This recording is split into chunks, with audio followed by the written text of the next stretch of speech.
அனைவருக்கும் இனி உற்சாகமான வணக்கம். வாசிப்பெரும்பு 765. நான் இன்று உலக மூத்தோர் தினம் அதை வாசித்து கடை.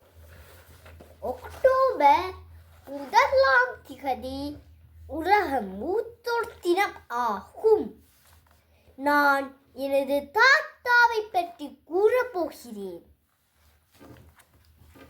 எனது தாத்தாவின் பெயர் வீரசிங்கம். அவர் என் மீது மிகுந்த பாசமாக இருந்தவர்.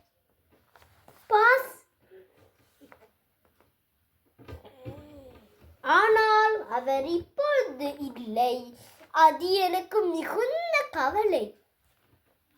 அவருடன் கதைக்கும் போது எல்லாம் தேவாரம் பாடி காட்டுவேன். அது அவருக்கு மிகுந்த சந்தோஷம் அடைவார். அவர் வாழ்த்தும் ஆசியும் என்றும் எனக்கு இருக்கும் என்று நம்புகிறேன். நன்றி, வணக்கம். எனக்கு தாத்தாண்டா பிடிக்கும்.